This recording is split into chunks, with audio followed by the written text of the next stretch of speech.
Good morning बच्चों, मेरी इस मैथ्स की कक्षा में आपका बहुत बहुत स्वागत है। देखिए, जो चैप्टर 1 था वास्तविक संख्याएं, ये हमारा पूरा कंप्लीट हो चुका है। इसके कुछ इम्पॉर्टेंट पॉइंट्स छूट गए थे जो मैं इस वीडियो में आपको बता रही हूँ। तो एक क्वेश्चन मैंने लिया है जो कि ऑब्जेक्टिव क्वेश्चन के रूप में भी आ सकता है, 2 नंबर में भी आ सकता है। देखिए, वह बड़ी से बड़ी संख्या ज्ञात कीजिए जिससे 90 और 160 को भाग देने पर क्रमशः 5 तथा 7 शेष रहे।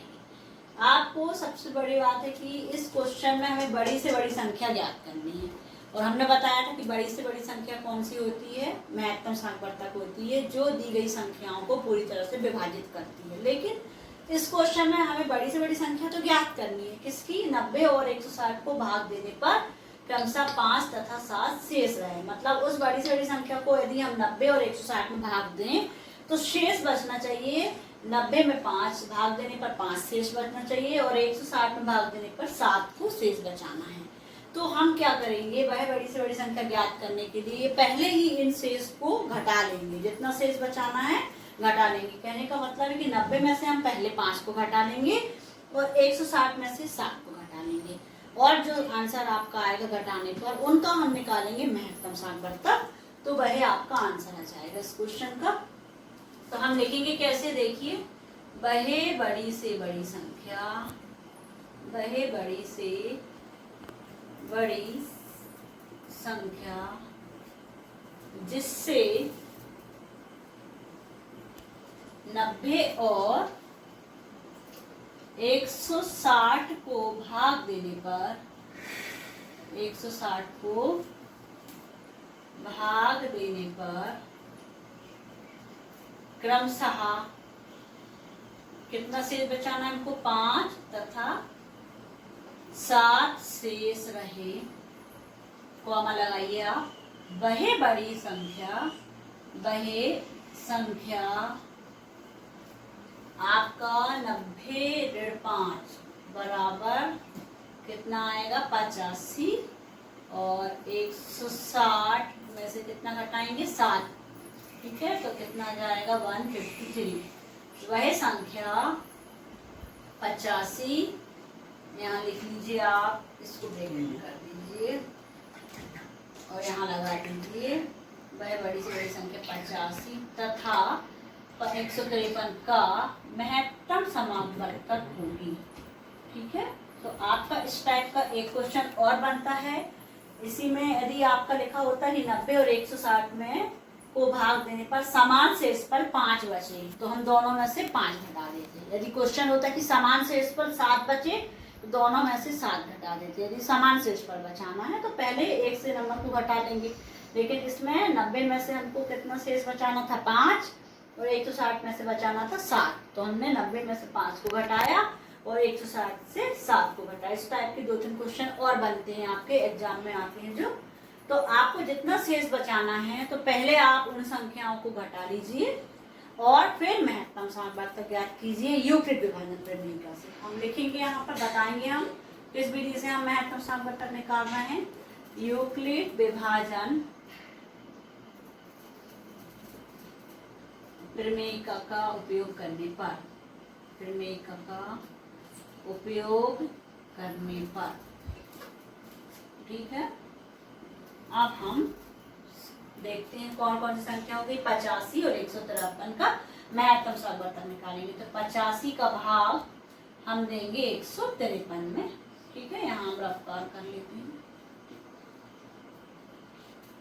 85 का हम यदि 2 बार गुणा करके देखें कितना होता है, 170 आ रहा है, 153 से ज्यादा हो रहा है तो एक बार जाएगा आपका भाग। 85 एकम 85। 13 में से हमने 5 को घटाया, कितना बचेगा हमारा? 8। यहाँ 14 हो गए, 14 से 8 को घटाया 6, 68 हुआ। ठीक है, अब आपकी स्टेप नंबर 1 यूक्लिड विभाजन प्रमेय से भाज्य बराबर भाजक गुणित भागफल धन शेषफल। तो भाज्य कितना है? 153, भाजक 85, भागफल है 1 और शेषफल है 68। ये आपने सीख लिया है लिखना यूक्लिड विभाजन प्रमेय में।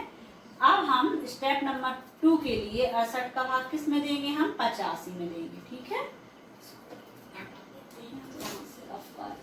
ये 68 एकम 68 एक बार ही जाएगा, ठीक है। 15 में से 8 को घटाएंगे तो कितना बचेगा 7, और यहाँ 7 में 6 को घटाएंगे 17 बचेगा, ठीक है। अब इसके लिए स्टेप नंबर 2 लिख लेते हैं हम। स्टेप नंबर 2 में आ जाएगा, यहाँ आ जाएगा भाज्य के रूप में 85 भाजक 68, भागफल हो गया 1 और शेषफल हो गया 17। अब स्टेप नंबर 3 में भी शेषफल शून्य नहीं हुआ, 17 का भाग फिर किस में दे देंगे हम, 68 में दे देंगे। 17 चौको 68, 4 बार चला गया, यहाँ शेषफल हो गया 0। अब स्टेप नंबर 3 में हम लिखेंगे कितना, 68 बराबर 17 गुणे 4 धन 0। फिर क्या लिखेंगे यहाँ पर, हमेशा जैसा लिखते हैं हम, चूंकि शेषफल 0 है, चूंकि शेषफल 0 है, अतः 85 व 153 का महत्तम समानुपातक कितना होगा, 17 होगा। और आंसर में आप पूरा स्टेटमेंट लिखेंगे कि वह बड़ी से बड़ी संख्या 17 होगी जिससे 90 और 160 को भाग देने पर क्रमशः 5 तथा 7 शेष रहेंगे, ठीक है। Okay okay. अब देखिए मैं कुछ इंपॉर्टेंट पॉइंट समझा रही हूँ पूरे चैप्टर 1 के। देखिएगा नंबर 1, प्रत्येक धनात्मक समपूर्णांक 2q के रूप का होता है, ठीक है। कोई भी धनात्मक समपूर्णांक है वो किस रूप का होता है, 2q। इसमें q का मान यदि आप 0 रखोगे तो 0 हो जाएगा, q का मान 1 रखेंगे हम 2 आएगा, q का मान 2 रखोगे तो 4 आएगा, q का मान 3 रखोगे तो 6 आएगा। तो आपको सम संख्या मिल रही है। सम संख्या कौन कौन सी होती है, 0, 2, 4, 6, 8। तो इस प्रकार q के मान जब आप 0 से शुरू करते हो, पूर्णांक है q यहाँ पर एक, और जब आप q के मान 0 से शुरू करते हो तो आपको सम संख्या मिलेगी। तो आपको याद रखना है कि कोई भी धनात्मक समपूर्णांक होता है वो 2q के रूप का होता है। इसी प्रकार प्रत्येक धनात्मक विषम पूर्णांक, विषम संख्याएं कौन कौन सी होती है, 1 से शुरू होती है, 1, 3, 5, 7, 2q + 1 के रूप का होता है विषम पूर्णांक। इसमें q का मान यदि आप 0 रखोगे तो कितना मिलेगा, 1 मिल जाएगा। q का मान 1 रखेंगे, आप हल कर लीजिए कॉपी में लिखकर, 1 रखेंगे तो आपको 3 मिलेगा, 2 रखोगे आप 5 मिलेगा, 3 रखेंगे तो आपको 7 मिलेगा। तो आप इस प्रकार से देख रहे हैं कि जब हम q का मान 0, 1, 2, 3, 4 रखते हैं तो हमको विषम संख्याएं मिलने लगती हैं। तो इसका अर्थ है कि धनात्मक विषम पूर्णांकों को हम क्या किस रूप का लिखते हैं, 2q धन 1 के रूप में लिखते हैं। ये क्वेश्चन आपको खालिस्तान में पूछ सकते हैं, ऑब्जेक्टिव टाइप क्वेश्चंस में पूछा जा सकता है कि समपूर्णांक किस रूप का होता है, विषम पूर्णांक। तो आप याद रख लीजिए कि समपूर्णांक 2q के रूप का होता है और विषम पूर्णांक 2q धन 1 के रूप का होता है।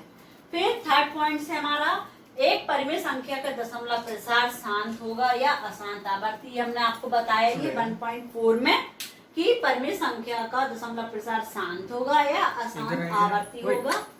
फिर अपरिमेय संख्या का दशमलव प्रसार अशांत व अनावर्ती होता है। यहाँ आवर्ती शब्द का उपयोग हुआ था परिमेय संख्या के लिए, और अपरिमेय संख्या के लिए शब्द यूज हो रहा है अशांत व अनावर्ती। अनावर्ती का मतलब है रिपीट नहीं होगा, ठीक है। अब नंबर 5th पॉइंट है आपका, परिमेय और अपरिमेय संख्याएं मिलकर वास्तविक संख्याएं मिलाती हैं, ठीक है। वास्तविक संख्याएं जो रहती हैं वो क्या होता है, पूरी परिमेय संख्या और पूरी अपरिमेय संख्या दोनों ही मिलके वास्तविक संख्याएं बनाती हैं, ठीक है। 6 नंबर का पॉइंट है, दो परिमेय संख्याओं के बीच अनंत परिमेय संख्या होती है। आपको ध्यान रखना है कि दो परिमेय संख्याओं के बीच कितनी परिमेय संख्या हो सकती है, अनंत। ये आपका खालिस्तान में पूछा जा सकता है। अब नंबर 7 पॉइंट है, ये बहुत इंपॉर्टेंट पॉइंट है जो पूछा जाता है एग्जाम में। एक परिमेय संख्या और एक अपरिमेय संख्या को हम यदि जोड़ दें या घटा दें या गुणा कर दें या भाग दे दें, मतलब योग, अंतर, गुणनफल और भागफल एक कौन सी संख्या होगी, अपरिमेय संख्या हो जाएगी। यदि किसी परिमेय संख्या में एक भी हमने अपरिमेय संख्या को जोड़ दिया, घटा दिया या उससे गुणा कर दिया या भाग दिया, तो जो प्राप्त संख्या होगी वो कैसी संख्या होगी, हमेशा अपरिमेय संख्या होगी। जैसे उदाहरण से लीजिए 5 आपकी परिमेय संख्या है, इसमें हम कर्णी 3 को घटा रहे हैं, तो ये जो संख्या बनेगी 5 ऋण कर्णी 3, ये घटेगा नहीं, ऐसी अलग अलग रहेगा आपका। तो 5 ऋण कर्णी 3 ये पूरी की पूरी अपरिमेय संख्या है। इसी प्रकार यहाँ हमने जोड़ दिया एक अपरिमेय संख्या को, एक 3 अपरिमेय संख्या थी और एक अपरिमेय संख्या से गुणा किया, क्या आया, 3 करनी 2 आया, तो ये पूरी अपरिमेय संख्या बन गई। एक परिमेय संख्या 4 में हमने करनी 5 का भाग दे दिया, तो ये संख्या आपकी अपरिमेय संख्या होगी। इसका कहने का अर्थ है कि एक परिमेय संख्या और एक अपरिमेय संख्या का योग, अंतर, गुणनफल और भागफल एक अपरिमेय संख्या होती है। ये आपको सारे पॉइंट्स को अच्छे से याद करना है और समझ के आपको इसके हम आपसे क्वेश्चंस देंगे आपको ऑब्जेक्टिव टाइप के, तो आपको ये पॉइंट्स बहुत बहुत काम आएंगे। इनको ध्यान रखना, इनकी प्रैक्टिस करिए।